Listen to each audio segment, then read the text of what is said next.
What's going on, everybody? We're back. It's the Energy is Love podcast 2017. It's the first episode of the new year. This year has been crazy busy already, and that's why it's taken a little bit of time to get this first episode out. But here it is. Now you guys get to listen to it.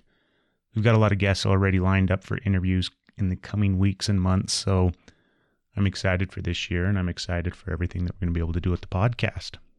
If you haven't already, go out to our Facebook page. I guess you don't really go out to it, but go online to Facebook and find our Facebook page, Energy's Love Podcast, and then follow. That's one of the best places to stay up to date with everything that we're doing with the podcast. Also, it has all the links where you can listen to the show. You can also find that at energieslovepodcast.com, but you guys know that because you're big fans. First thing we're going to go over is the Infinite Possibilities Higher Consciousness Expo here in Ogden, Utah. It's actually coming up this weekend, Saturday and Sunday, the 14th and 15th. And the venue is going to be the Golden Spike Event Center. So go online to their Facebook page. You can link to it through our Facebook page. Find all the information. This is a wonderful, wonderful event. A lot of people that you've heard on the podcast participate at this event. So if you know somebody that you liked listening to, you can come out and meet them in person. Perhaps sit down with them, get a reading, get a healing session, whatever it is that they provide. My wonderful wife and I will be there at the expo as well, participating. We're going to have our little booth set up, and you can come out and meet us in person, chat about the podcast, or learn more about us and what we do with our evolution coaching. So we'd love to see everybody out at the Infinite Possibilities Higher Consciousness Expo this coming weekend, the 14th and 15th. Remember, it's Golden Spike Event Center up in Ogden, Utah. This episode of the podcast is brought to you by our wonderful sponsor, As Above, So Below. As Above, So Below is an awesome little metaphysical shop located in Roy, Utah. Here's an example of a couple of the items and things that you can find at As Above, So Below. Herbs, tarot cards, Palo Santo, incense, jewelry, stones, crystals, candles, pendulums, and the list just goes on and on. As Above, So Below also holds events each month. They have classes that go on and people that come in and provide a variety of different things. So go to their Facebook page, which you can link to through our website. Follow them, find out about what it is that they offer, all those events that they're going to be hosting, and then pop in and say that you heard about them on the Energy is Love podcast. Remember, As Above, So Below, located in Roy, Utah. On today's episode, on the first episode of the podcast for the universe of 2017, we got a chat with Nick Mann. Nick is a certified Reiki Master. He also teaches Reiki and hosts classes on a regular basis. He's a super cool guy. It was wonderful to get to meet Nick. Nick is also going to be out at that Infinite Possibilities Expo this weekend. So after you listen to this episode, you can go to the expo and say hello to Nick in person. It was really fun, not just meeting Nick, but also getting the chance to learn more about him, learn about Reiki, learn about the things that he does and the way that he incorporates it and works with it and helps clients and all that fun stuff. So go online to the ReikiMann.com. Mann is spelled M-A-N-N. That's how you spell Nick's last name. So it's the ReikiMann.com. Or you can find him on Facebook at Reiki for Life, which is the name of his business. So here you go, guys. Sit back and relax. Oh, and of course, you can find all those links on our show notes and on our Facebook page and all that kind of stuff. But sit back and relax and enjoy this wonderful episode with my wonderful guest, super cool, kick-ass Nick Mann. Thank you very much, Nick, and here we go. You're listening to the Energy is Love podcast. Energy is Love. The Energy is the Love podcast. The Energy is Love podcast. Energy is Love. The Energy is Love podcast. The podcast for the universe. The Energy is Love podcast. Okay, Nick, we finally made it, man. I appreciate it. Thank you for having me. Yeah, the long-awaited interview with Nick Mann. The long meeting of Craig Salazar. So it's 2017. How's your new year been so far? My new year is off to a bang, my friend. Yes, I began working on my goals even last year. So as January's rolled around, I'm rolling into it with a lot of plans that I put into motion a few months back. So. Oh, good. I always get a kick out of like the whole, because I do the same thing. Like undoubtedly, I'll go through the New Year's resolution thing and like I'm going to start this, I'm going to do that, and this is going to change. We're going to live this life and blah, blah, blah, blah. And then a week later, it's all out the window. But I think for me personally, it's about that whole embracing of, you know, it's not a resolution. It's just a new way of life. And it's not something that you plan out and think I'm going to do this in a month, or I'm going to drop this weight, or I'm going to change that. It's more or less changing your life in general. I agree. Term resolution kind of sounds like you need to be fixed because you're broken. Yeah. I like some goals with a little bit of magic on top. So did you make any resolutions? I do have a word of the year. My word of the year this year is holism. So throughout this year, I'd like to explore the topics of that in mind, body, and spirit, really. Just further understand my understanding of holism. Holism. Yes. I don't know if I've ever heard that word or heard those words put together in that way. Yeah. Give me your definition of it. Holism is where the sum of all the parts, they're all so dynamic and always interchanging of mind, body, spirit, that there's so many levels to address in a holistic lifestyle, whether that's through diet, whether that's through movement, whether that's through energy work. So my definition is it's all those interchangeable parts coming up, and daily and momentarily keeping checked in on all those levels and evolving yourself into a more natural lifestyle. Interesting. How are you doing with that? So far, I've been doing good. It's a practice, right? Yes. Yeah. I've been trying different forms of movement, different forms of breath work, looking at diet, consulting some friends. So I just kind of want to find a way to express holistic health more in my life and, be a lighthouse for others that way. Yeah, and then in turn be able to take it out a little bit. Yes, yeah.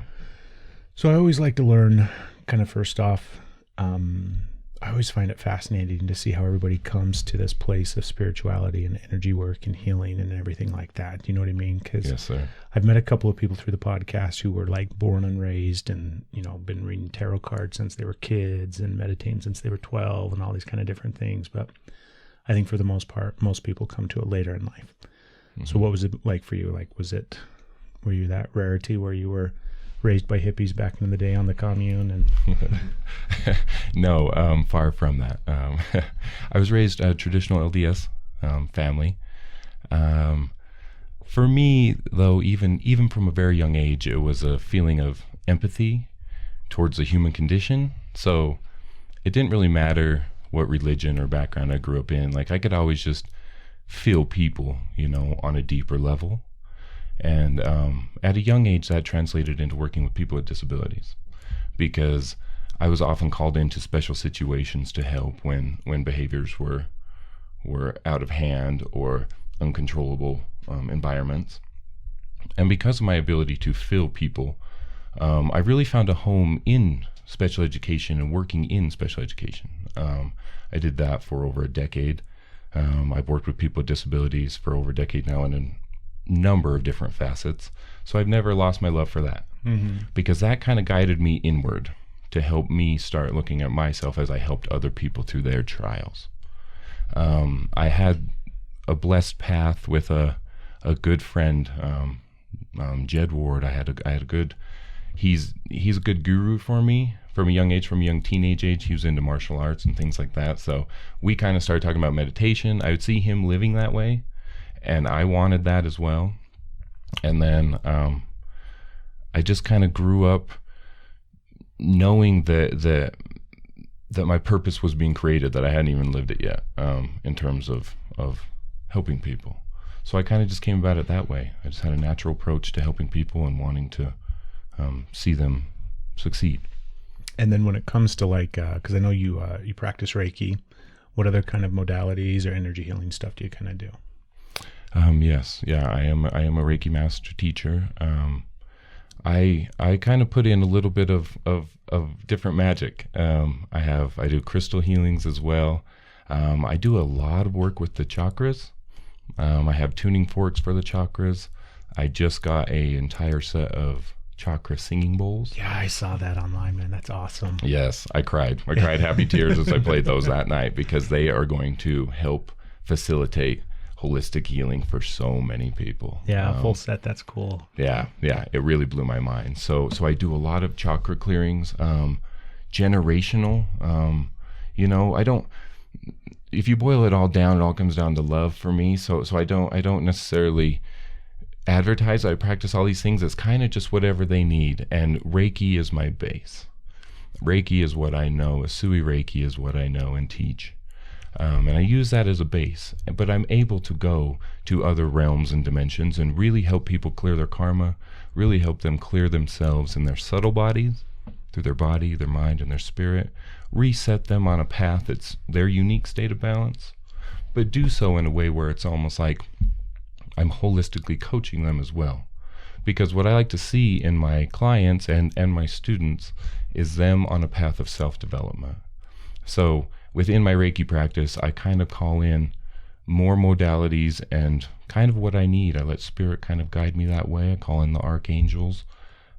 So I'm familiar with the angelic realm. I'm familiar with the psychic realm. I'm familiar with the Reiki realm. I'm familiar with crystal healing.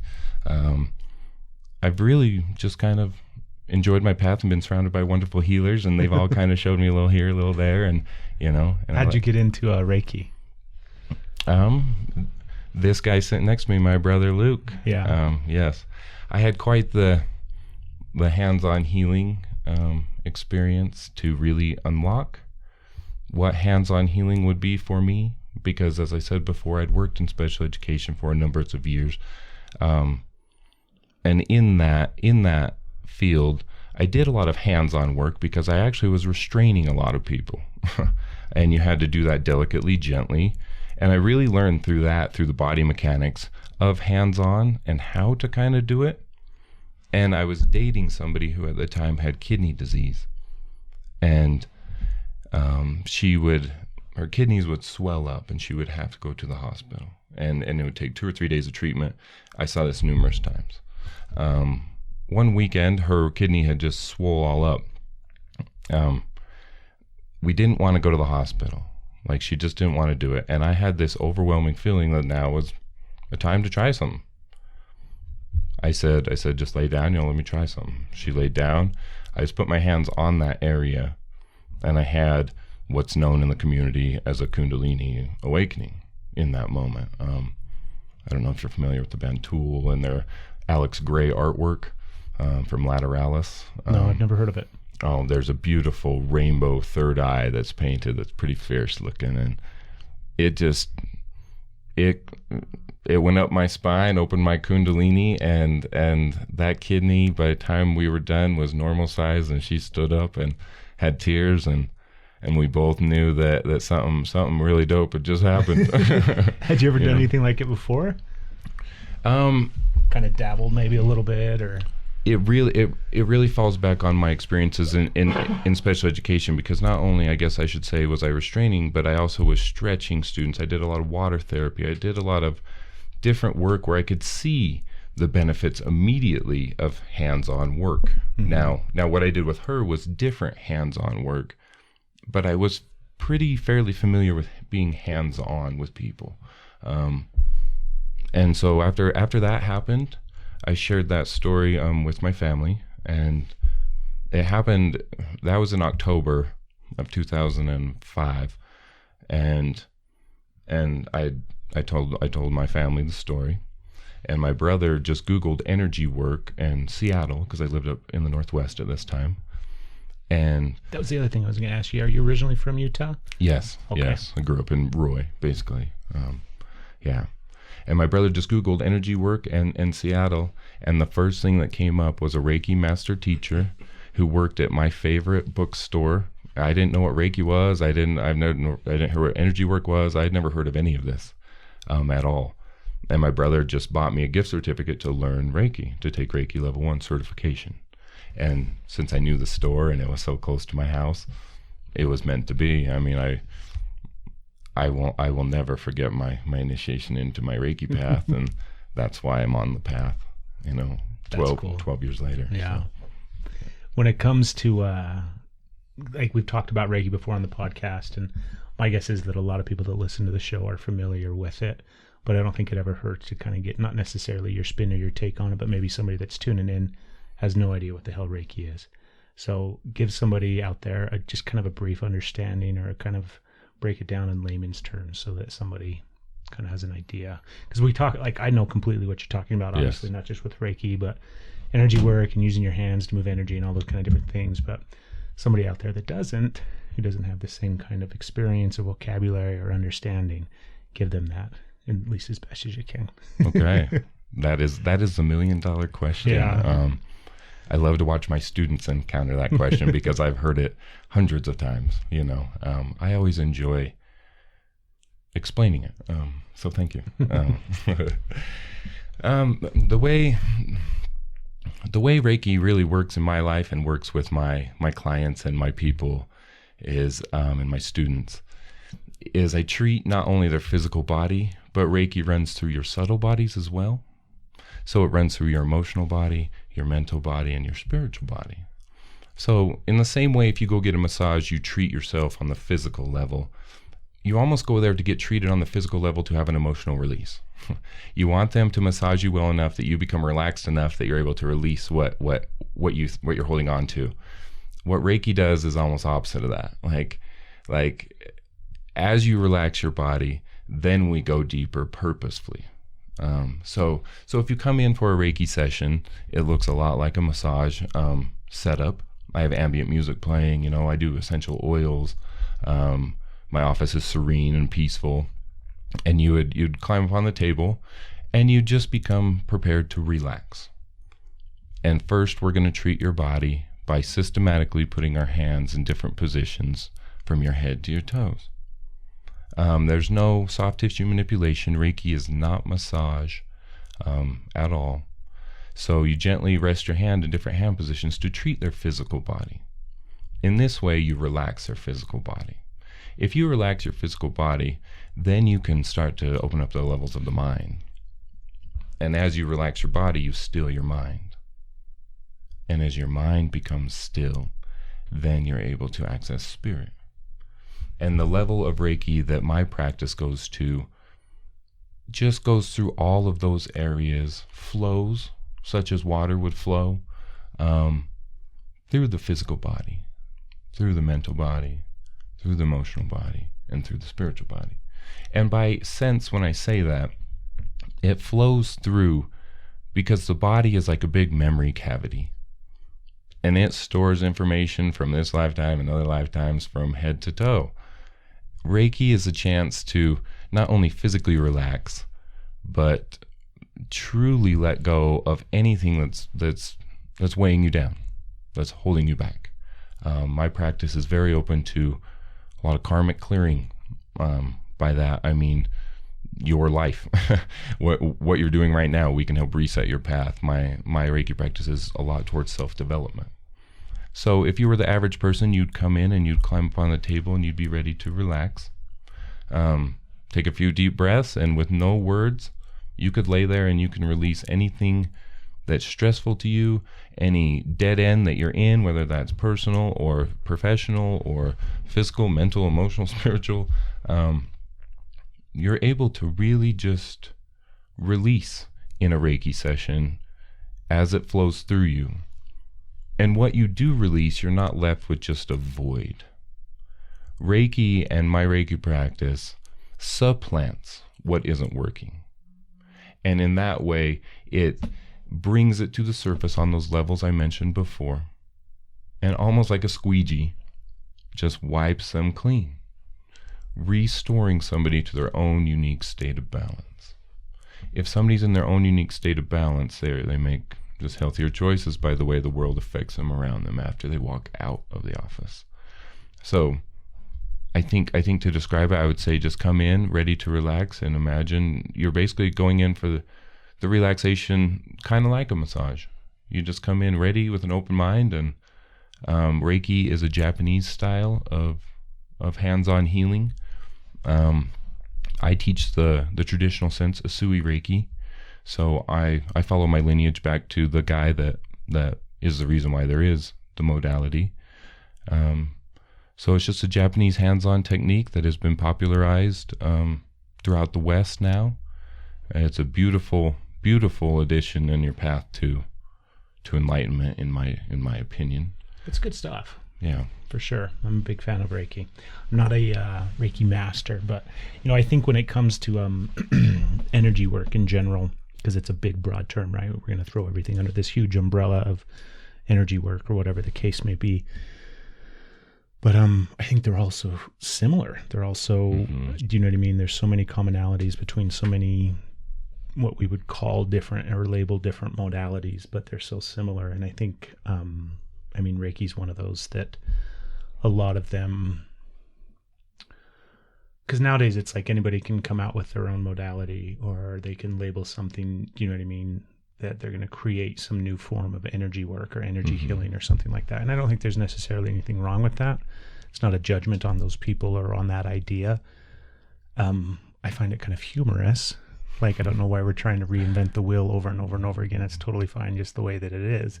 But I think Reiki's one of those that's kind of at the base and at the core of a lot of different modalities, because it's so, it's so simple in one hand, right? It's just a very simple thing of filling and movement of energy and things like that. But of course, it's not simple. Of course, there's much more depth and minutia to it and stuff like that. Right. But I'm a big fan of it. I like Reiki. Yeah. It's really been a good foundation for my life and served me in many ways. I practiced for 10 years before I ever decided to teach.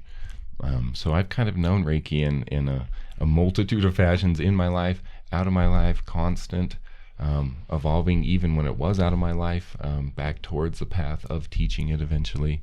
So it's been something that I just know and love and cherish, and I'll be a Reiki practitioner and an active one, I believe, until the day they put me in the ground, because it works, for me. It works for me in my life very well. Do you ever practice it on yourself, or do you ever use it on yourself? Oh, without a doubt, my friend.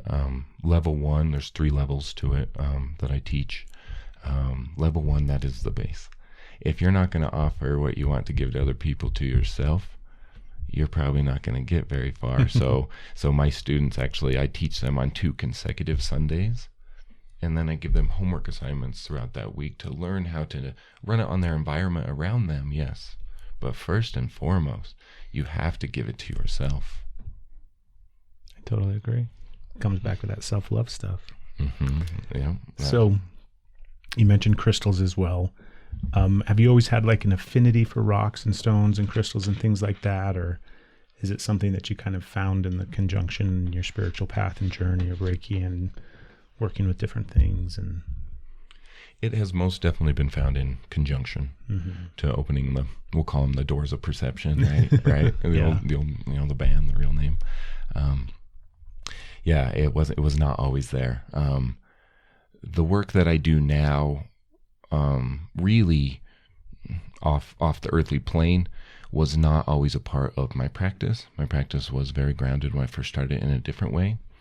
But I've been able to kind of download enough information and go through enough scenarios and know myself enough on a healing level that I can transmute into other times and dimensions and really retrieve information and come back with a powerful thing. That's where crystals came in. When I was up in Seattle and I began just doing Reiki, I kept my massage table in the trunk of my car for the first 7 years of my practice, and just practiced wherever I could. I met somebody named Melissa Will, and she was instrumental. She had crystals of all shapes, sizes, dimensions, and she was constantly surrounding herself with them, surrounding me with them, teaching me about them, really took me under her wing and taught me a power of a crystal and how it can work for me. And after that, I kind of just started doing my homework, travel around to the metaphysical shops, find the ones that call to me, study about them, use them. So they became a part of my life first, which I always think is really important, to go through the relationship building you have with a modality or a craft or a new thing. I believe you should find how it works for you first before you're applying it to others. So I got crystals in my life, started using them on the regular, lining my body with them, learning what chakras they went with.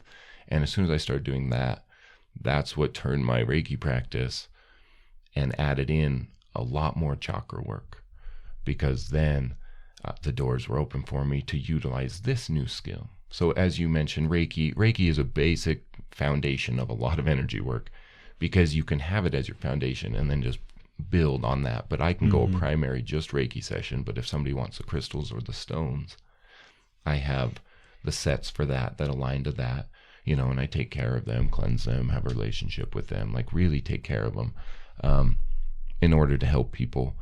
So after I met that person, crystals have just become part of my life. And that was 10 years ago now as well. And I just started getting to know them. And then I've met people along the path who are certified crystal healers. I am not certified in it. I believe I know my stuff enough to do it. So I feel okay with my choices doing that. Yeah. But I've been blessed by having people around me who are certified crystal healers. And of course, their knowledge and depth is wonderful. So I just got open to it back then, and it's been a part of my life ever since. You said earlier that you were brought up LDS. Are you still LDS? Like, do you still consider yourself a part of the faith, or? I do not. Not really in any way, shape, or form.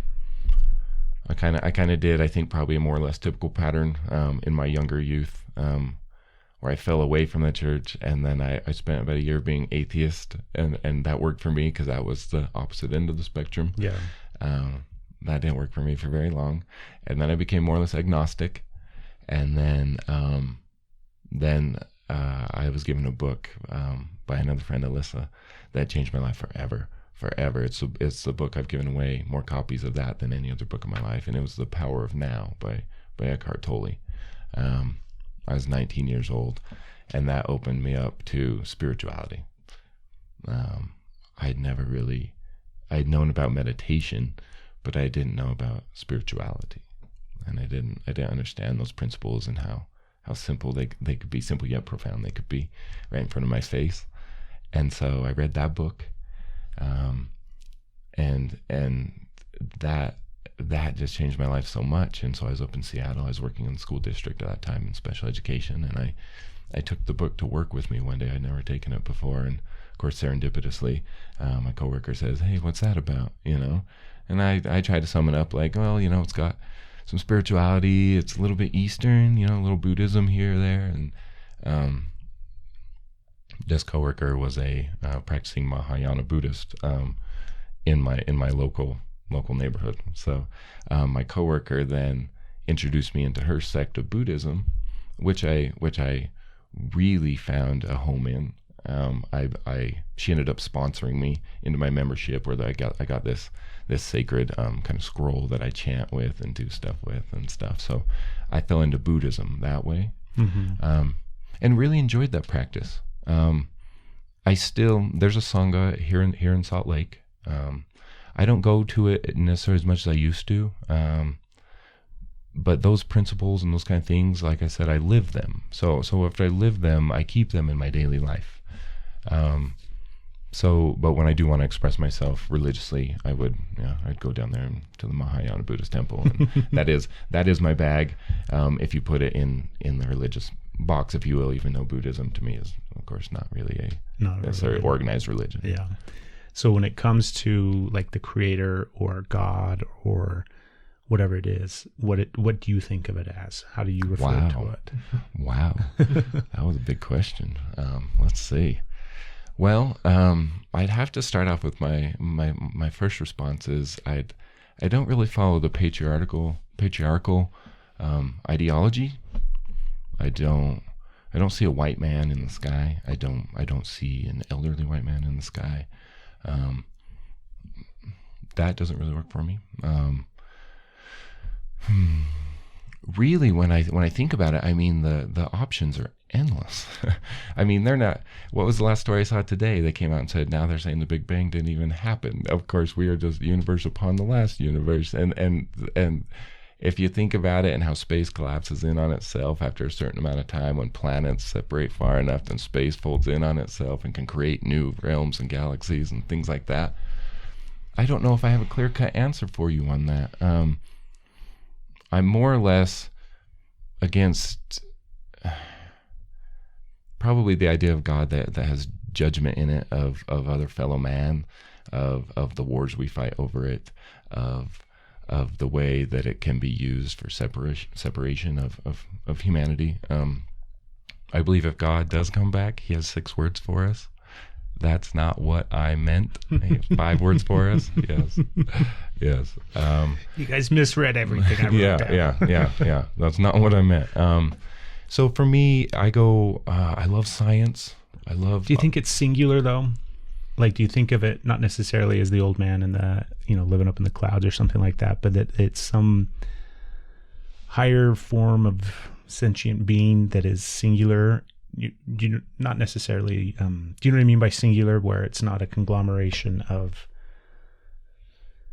everything, but a life form or something like that? Like if we're going to think of God in a traditional sense, right? Where we stem from his, or created in his vision or whatever. Not created in his, what is it? Created in his image. There you go. Image is the word I'm looking for. No. You don't think of it as a singular thing? No, my mind just, even from a young age, being raised LDS and things, it just never made sense to me. I honor people who honor their religion. I honor people who love God. I honor people who love that particular image of God. But for me, no, I feel more just like really the universe realizing itself. I feel a lot more like stardust, if that makes any sense. I feel more like I am part of that conglomerate that you said. I feel like it has to be taken as a whole because it all is now, like it all is right now. So I have a hard time attributing it to a singular thing. Even science, even Big Bang, like I just, I know about them. I've studied into them.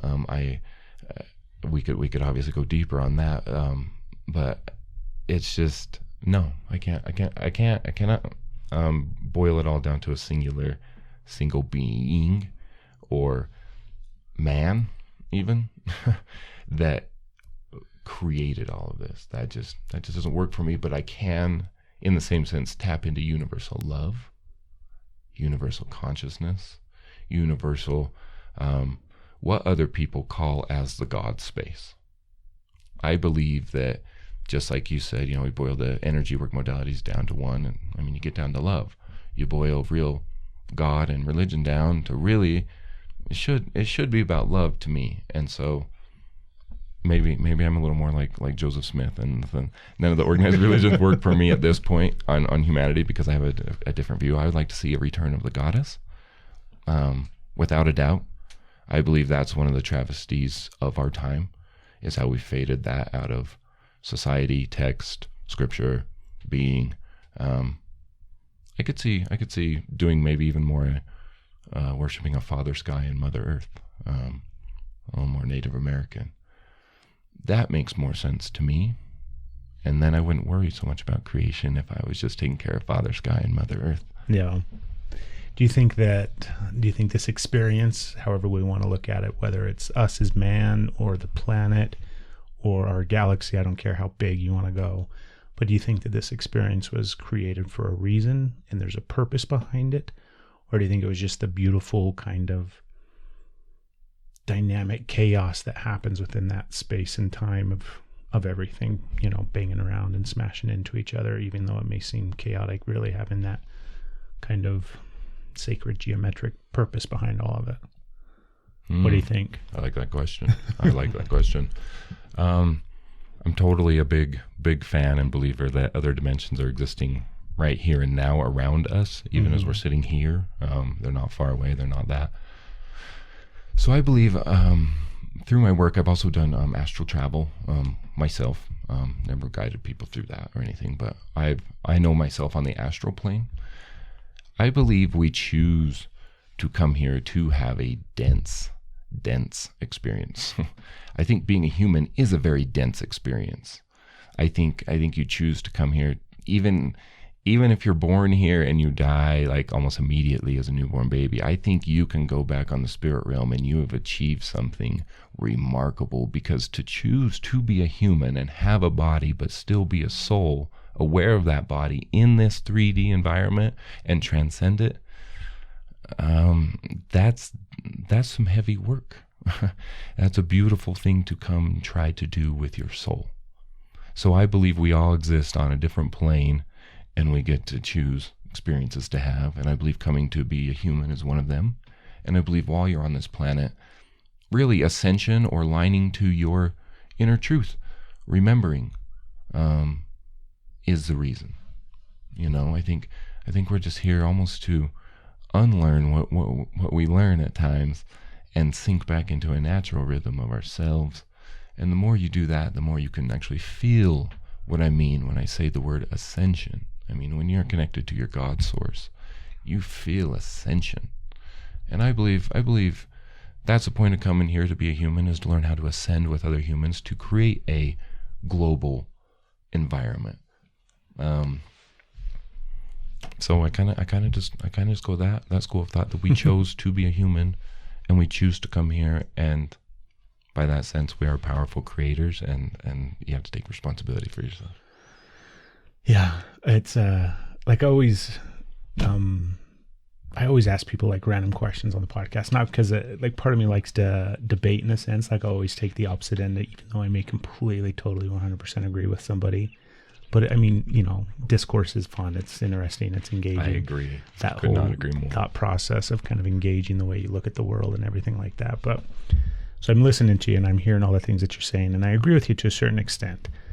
And I think also as well that because the way the galaxy is and how expansive it is, that anybody's thought process, anybody's idea about why or how we exist or anything like that can be true, and that yours can, mine can, anybody else's can, because there's so much space that exists within, you know, this expansiveness of infinite time and space, that we've got enough space to fit all those ideas. But as I'm sitting here listening to you and I'm thinking about the things that you're saying, one of the things that pops out into my mind, if I'm going to go back now and remember what the hell it was before I lose it, my train of thought. But you're describing this experience of choosing to come here to live this dense life. And then after we die and leave this experience in this dimension, then we go back into that spirit realm and we've achieved something, and that we've benefited from this experience here, so that somehow it's moving our progression forward as a spirit or as an entity or as a Yes. being on this universe. I don't know. I don't know if I agree with that. Like it's not that I don't agree with that. The concept and idea makes sense to me, but like the part that I always get stuck in, Nick, when it comes to so many different things, and a lot of it comes into play in regards to all of these different aspects of spirituality. And you talk about karma, right? You mentioned karma a couple of times and different things like that. For me, I get so caught up in the convolutedness of all of it because time plays a role. So there's a past and there's a present, there's a future. Time plays a role in regards to a lot of these things. Mm-hmm. If we choose to come down here and experience this life and then we ascend back into something else, then we've achieved something and we're moving forward in progression. Like if time is only now and time doesn't exist, where we don't have a past and we don't have a future, we just have the now, then I don't think the things that we think about would really matter. Like I don't think that the idea or the concept that we're somehow coming here to learn and grow our spirit in order to advance into something else or to raise our vibration towards something else, I don't think that would matter when time doesn't matter. Does that make sense? Yeah. So time isn't a factor. Do you subscribe to the school of thought then that this is one and done, or do you subscribe that you've had multiple lives? For me, at least to what I'm subscribing to now, right? Because I think shit always evolves and changes and grows. But for me, what really resonates and I connect with a lot is that there isn't a multiple lives that I've led. I don't have past lives. I don't think this is it. I don't think I'm going to come here and experience this and then go back to dirt. I don't think I'm done after this. I think everything that's happening right now that I'm connected to is happening right now. So when I have a past life memory or idea or see something in a meditation that seems like it had happened to me before, or maybe I'm future casting and seeing something that could be happening. Mm-hmm. I think all of that stuff is happening at the exact same moment in time. Everything's present on the same timeline. And the reason that I can see it or sense it or feel it or tap in and connect to it is because it's all this kind of crazy, chaotic spheres bumping around into each other. So mine will bump into my own, and I'll have a memory, what I would label as a memory, to help me understand the huge vastness of it, of some past life, when really it's not a past, it's just that dimension that's right there. And so I'm getting that information from that experience, which helps me now. And at the same time, that thing that I'm remembering is happening at the same time. So they're gaining experience from what they're seeing about me in my life. So something else is having a past life memory about this guy that hosts a podcast and is talking to some other guy, you know? Right. So for me, that's what resonates. I like that. You and I, that sounds almost identical to what I'm saying. I think maybe in other words, because I do believe all those dimensions are existing only in the now. See, so if that's the case, then we have to do away with so many, not necessarily have to do away, like throw away and they're done and they're over with, but then how can we still use concepts and ideas that are tied to time? Well, it's a matter of creating no more clock time. The idea of time does not have to be linear, you know. I believe clock time is useful in its aspects, limited. For example, every clock where I live is always at the wrong time because I don't really believe in clock time unless it manages real practical aspects of my life. Then I step out of clock time and it's not past, present, future. That's where you and I had that similarity of thought, as it is only now and I am only experiencing it now. So even if I label it as a past life, it doesn't mean that I'm thinking of a memory. It means I'm calling it forth now. But get me on track here. So it's so easy when you're talking about all this shit. You get big like that. And, that's the thing I struggle in, is it's like I have so many experiences or so many thoughts or so many ideas, and it'll be through like astral travel or through meditation or even just through the whole concept and idea of my brain working these things out, right? Because I think even when you're in deep thought, and you could be doing anything, you could be driving somewhere, you could be doing the dishes, you could be doing your menial job or whatever whatever the case may be, your brain is still processing vast amounts of information. And so as I'm going through all of these ideas and concepts, it's like time itself, at least in the form and fashion that we've kind of used it to set up and structure our society, it doesn't work in my mind. It doesn't make sense. Simply because I don't think we end, right? So death, I don't think, is a ending of anything. And having that experience and that connection with people who have died, then that doesn't make sense, because, you know, there's a finality to death, and death itself is kind of a timeline where we're born and we die. I mean, all those different aspects. And so I just don't think time exists in the way that we think it does. At least in the small way that our brain kind of can process it. Yes. It's really it's a clock and calendar time that doesn't quite work for me. I did notice we're in a flotation spa. Yeah. Crystal water float spa. Wonderful. Have you floated before? Yes, floating's big for me. I float sensations up in South Ogden. Wonderful spa. Keith is the owner there. Great guy. I feel like when I'm in the pod, that's when I can really tap into what time would be when I turn off, like you said, all the downloading, all that vast information, and I'm left with just my essence, which is neither here nor there, and I just get to be in a timeless state. And then I choose to step back into time. So for me, it truly is just about not creating any more clock time than necessary. And then stepping out of that and realizing the now, the power of the now, and the things that we were talking about, the multidimensionals that are just bumping into each other, that you are creating now. And in that sense, you do get a different perspective of time. You do get a different perspective of how you can create in time. By that, I mean, manifestation also can become much quicker if you abandon the idea of time in a way, in an old-fashioned way. And you can bend time and space, because I mean, Einstein, of course, his work, we are so relative. Everything is so relative that time and space exist in our mind. I mean, so change your mind about it, and and you'll find time is not, to me, what everybody agrees. So I agree with you. Well, that doesn't make for a very good debate. Like, yeah, I'm bored with all that. That sounds great. Yeah, you kind of described the way I envision it, so I couldn't really debate back. I like your take. Yeah, I don't know. I go back and forth, and for me, I just like to ponder all that stuff. Mm-hmm. Do you know what I mean? I like to sit around and think about the whys and the hows of all sorts of different things. But I had another question for you. Oh, I wanted to ask you too. This is something that I was thinking about today, as I was thinking about this interview and everything like that. Are you familiar at all with the concept and idea of like sleep paralysis? Have you ever heard about that whole thing before? Is that when people wake up and then they can't move? Yeah. That's about the extent I would know. Okay. About it. So you've never kind of experienced it or anything like that? Well, No, I never shit, have. you're not going to be able to help me. Yeah. No. I was going to run something past you and get your take on it. Yeah. Is that something you experienced? I mean, I've experienced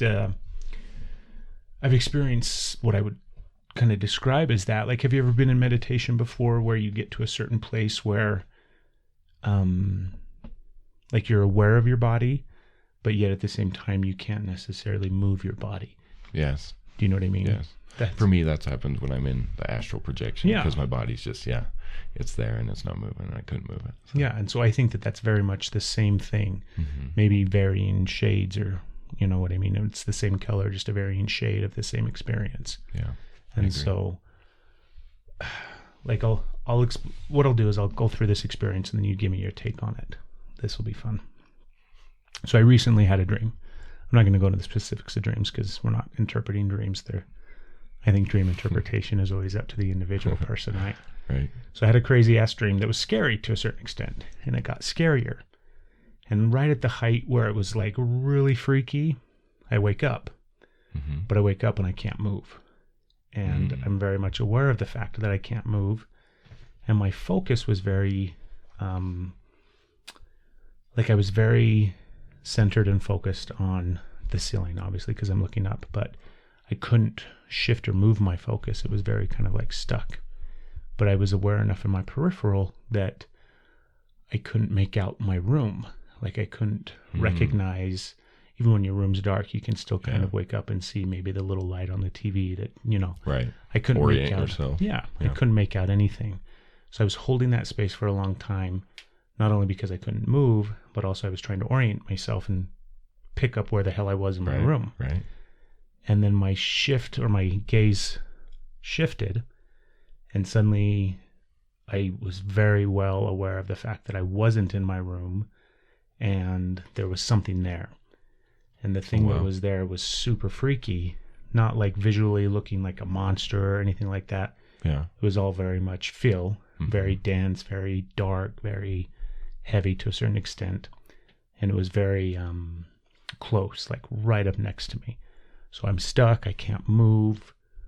I'm freaking out because I don't think I'm in my room, like I'm not in my house. Wow. And there's something right up next to me that's freaking me out. So go. Tell me what the hell that was. Figure that shit out. Well, my first question is what the hell happened next? Because you had him right there next to you. So my first thought is, then what?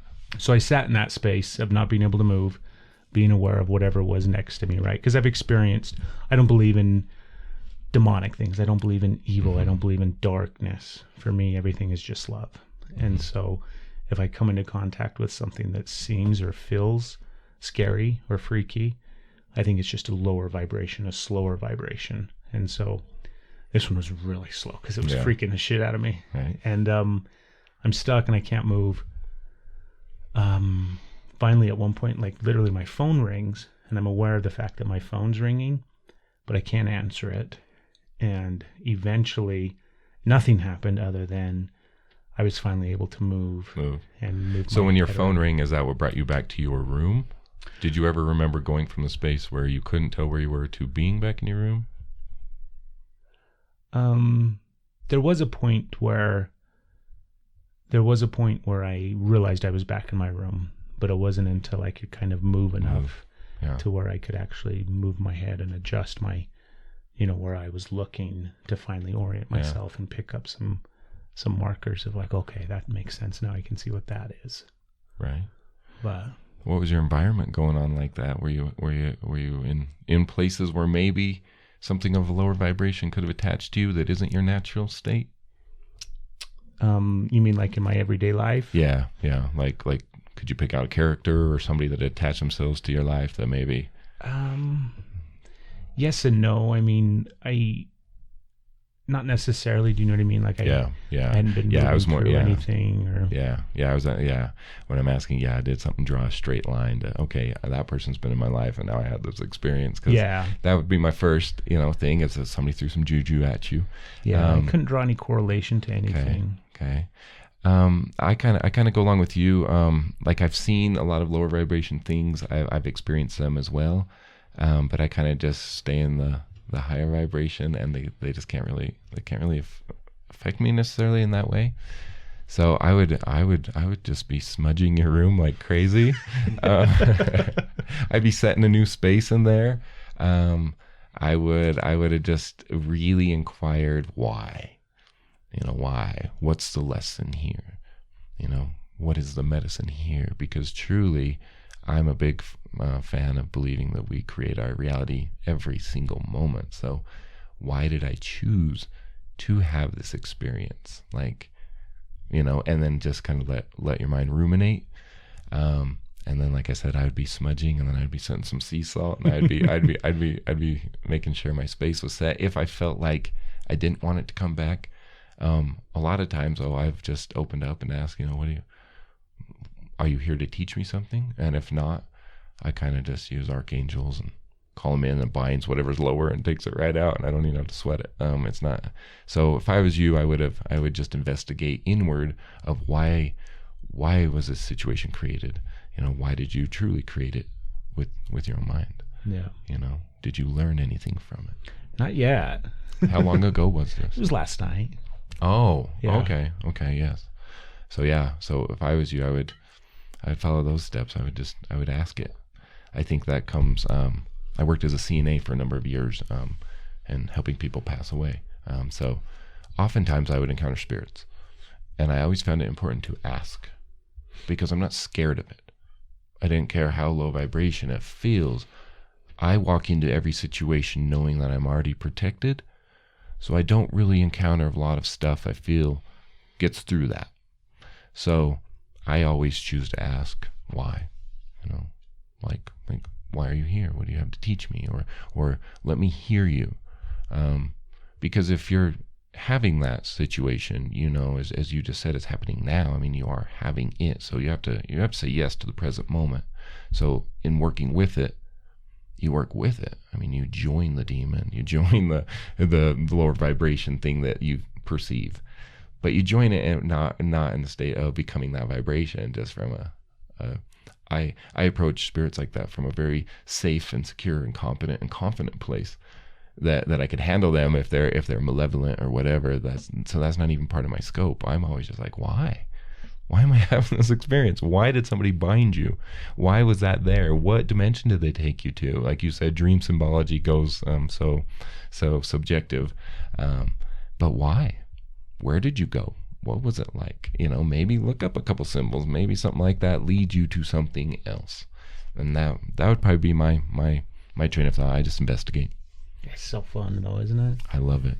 Like, even in this space when I'm stuck and I can't move and I'm freaking out to a certain extent because it's just really intense, right? Mm-hmm. I still felt like there was that part of me that's way back in the distance, that the guy that's just like, dude, this is so much fun. Like, This is awesome. You're like in a really good flow of energy right now. Just relax. This is so cool. Right. Because it was powerful. It was very intense stuff. But yeah. I'll be interested. I'll be seeing you around, and I'm going to be asking you if that led anywhere, or if it happens again, or if it's that space, or well, I've always had, don't you have stuff that kind of, not necessarily an exact experience like that or something like that, but I've always had, and when I say always, I do think I've always had experiences, but ever since I've been on my own spiritual path and journey, I have much more awareness of those experiences. And so I always have weird, like, for example, there was one day my wife and I get the kids off to school in the morning and blah, blah, blah. And we're sitting there drinking coffee and we're talking, and our washing machine keeps turning on. And it's it's got a digital LED screen, right? So it'll kick on, and then you'd have to power it on for it in order to run. But what would happen is it would kick on like it was going to run. So the LED screen would light up, and it shows however long the minutes, like that cycle is 54 minutes or whatever. Mm-hmm. And so it kept kicking on, and I'd go over and turn it off. And then we'd be moving around the house or something, and we'd come back into the kitchen 5 minutes later. It was back on again. And finally, we got to the point where we were sitting there watching it.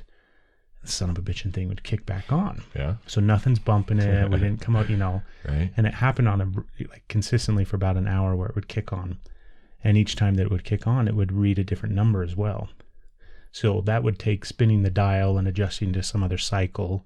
Right. So then, that cycle's 114 minutes as opposed to 54 minutes or whatever the case may be. But we always have stuff like that happen, mm-hmm. where there's these unexplainable things and correlating synchronistic events that sometimes come through physical things like that, mm-hmm. or through meditation, or through dreams, or through just weird stuff. Mm-hmm.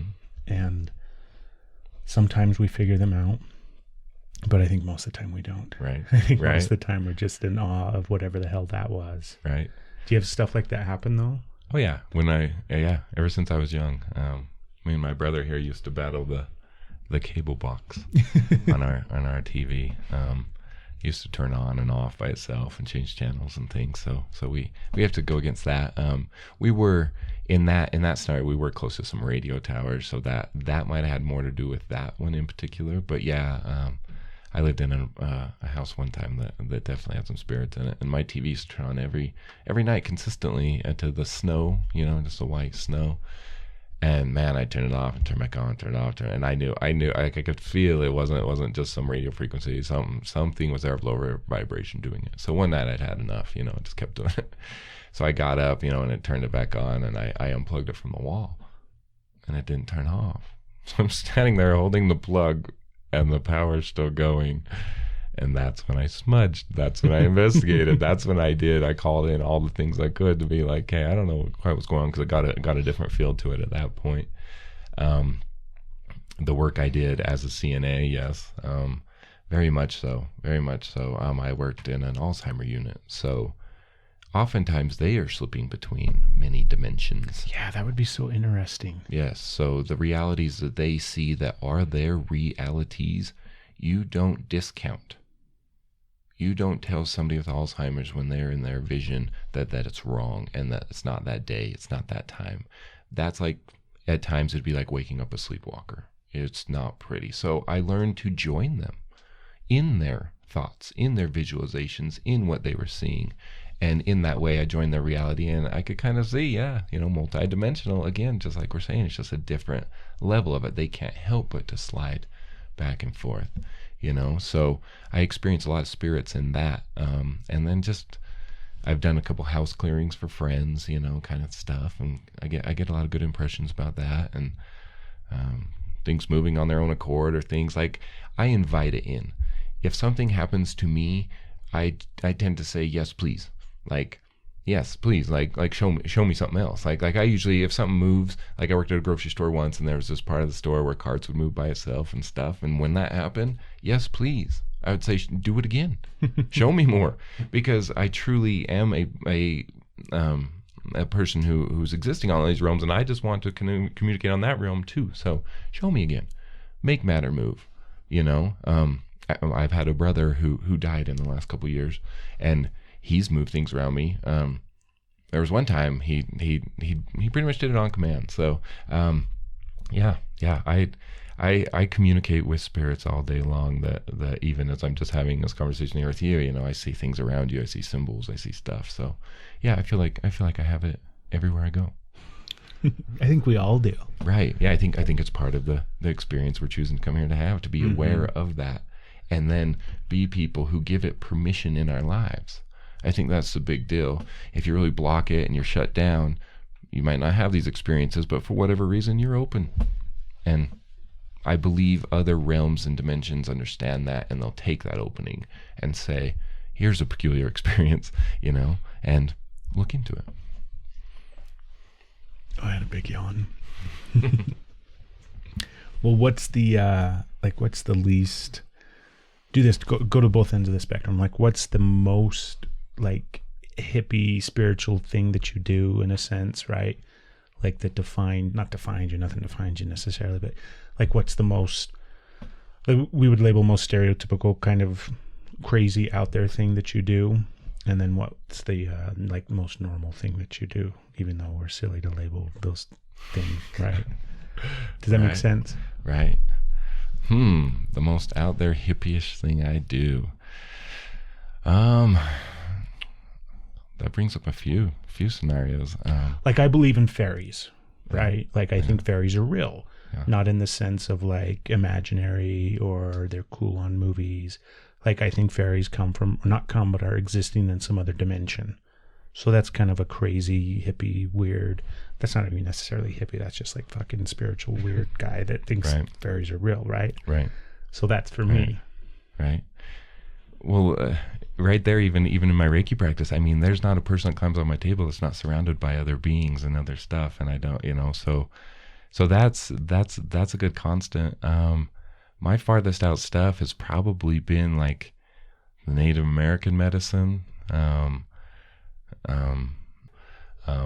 with dear friends and things like that. So that's probably the most hippie-ish thing I do.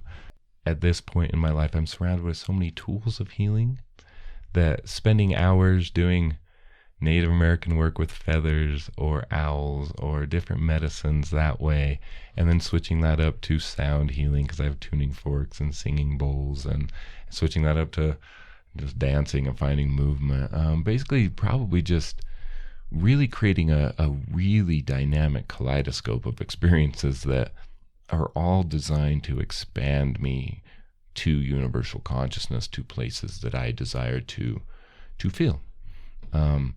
So it kind of just comes, climbing up on the mountain, being one with the mountain, kind of thing. It's just, there's so many different things you can do, and utilize the medicine therapeutically, to really breach new horizons, go new places. It's always been a tool for me, that I use constructively.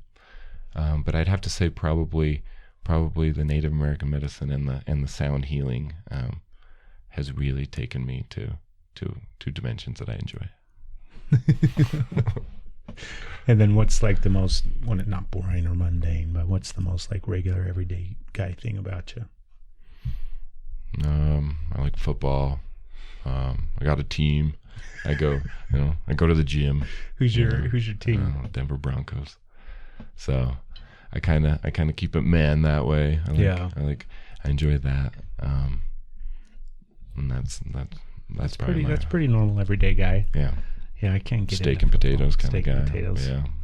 Yep. That's me. Well, Nick, what's the best way for people to get a hold of you? The Infinite Possibilities Expo is coming up, but the best way to get a hold of me is my website, which is thereikimann.com. Spell Reiki REIKIMANN, because my last name is Mann, so I kind of went with that, because up north I like to be a good solid teacher up there. So thereikimann.com would have my contact information on it, my email, and then my phone number is the best way to get a hold of me. Sweet. Well, thank you, man. And like you said, we got the big expo this weekend. It's this weekend, right? Yes. Yeah, Golden Spike Arena. Reiki for Life will be there. That is the name of my practice. My booth is a little bit different. My students come in and help me out. And so multiple students will be running Reiki on anybody that climbs on my table.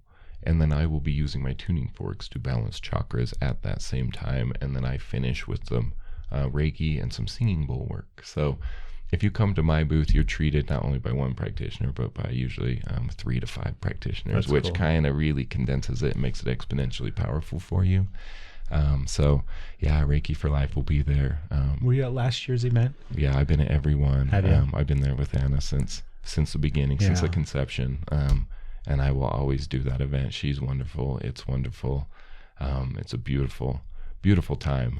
I'm there promoting my Reiki practice. I'm teaching a level 1 course in the beginning of February. So if anybody's interested in learning Reiki for themselves, that'll be a wonderful time to come meet me, approach me about that. I'm also promoting a men's group that I'm forming, and I saw that the other day. I want to talk about that. I forgot. I'm glad you brought that up.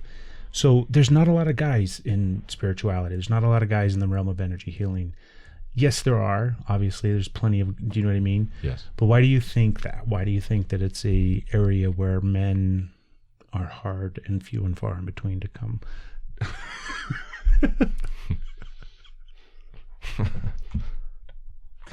Oh God, that killed me.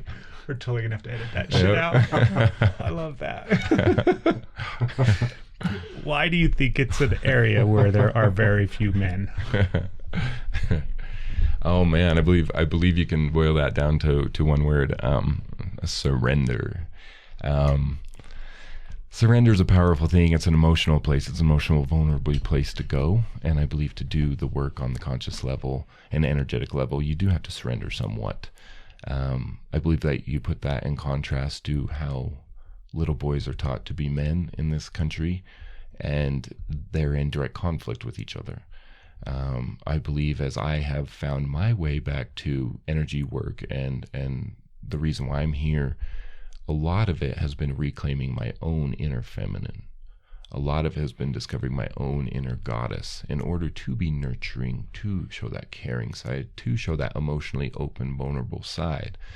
And I'm not one to ever draw a hard line between masculine and feminine, because I believe, they bleed into each other and we all have both in us. But I believe the way we've been set up in our patriarchal society that I mentioned earlier that faded out the goddess is a reason why there's not a lot of men in energy work. The men who have become my students or the men who are my clients are men who are willing to explore themselves. They're willing to open up. They're willing to be vulnerable. And in that sense, they're willing to heal. And so I believe as you do that, and then I watch these men also step into being energy workers, is because they are now able to express themselves in all ways, not just a masculine way where they weren't feeling heard or that. So I believe you boil it down to surrender, and it's an emotional exchange. And I believe women are naturally great at that. Yeah, and men aren't. At this point, I was at a Reiki share, last month, and it was me and 40 women, and at the end they all had their hands held and they were singing, and it was so exalting and wonderful.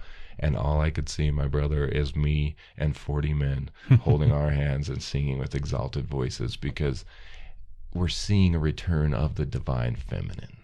I mean, if you're in the community, there's no doubt about that. We're seeing women finally get to even taste back their personal power. And as they're doing that, men, we can't keep the same dynamic that we've been living by. We can't keep that same archetype. I believe we have to evolve with them in order to stand equal to them. I believe the patriarchal society has only looked at it from one way, and it's time to surrender that and support our women having their own power back, but in that same way meet with our other brothers to talk about how this affects us. I know a fair amount of gentlemen who are dating light worker women who struggle, but men don't naturally have that outlet to come say, I'm struggling with this. What I want to provide is that. My men's group starts off with 20 minutes of a nice meditation, and then I step into a topic I would like to bring up with other men that I feel is important. And then after that, it opens up to an open forum where let's get some stuff out on the table, because men need to heal too. I mean, we need love too. It's important. So much has been faded out in our society between the power of man and the power of brother that I'm pretty damn determined to watch it come back. I believe my last name just keeps coming into play more as I get older and older and older. And I believe man is what I'd like to do. I'd like to find a way for the sacred masculine is what's kind of called in the community to return to match the divine feminine. I don't believe we've been living from our sacred masculine. I believe we've been living from dark masculine, and it's time to reunite us with the whole, and the whole is feminine inside of us. So I teach men how to honor their inner goddess and their earthly goddess. Very cool, man. That's I'm excited to hear more about that. That's neat. That's a neat thing. Thank you. Well, thank you, Nick. I appreciate it. Yeah, appreciate you. Give me your website one more time. Okay, it's the ReikiMan.com. The Reiki Man, ReikiMan.com, and then we'll both be at that Infinite Possibilities, I don't remember what she calls it. Yes, Infinite Possibilities Expo at Golden Spike Arena. Yeah, she's got to knock that down to like one thing. Yeah. But it's a very cool event. So this episode will be out, I believe, in time. So folks will be able to listen to this, and then they can come out and check you out this weekend. So thank you very much. Thank you. Pleasure to meet you. Yeah. Everybody go out and have a beautiful, beautiful, wonderful day. I think being a human is a very dense experience. If you boil it all down, it all comes down to love. We create our reality every single moment. What's the lesson here? What is the medicine here? If you relax your physical body, then you can start to open up the levels of the mind.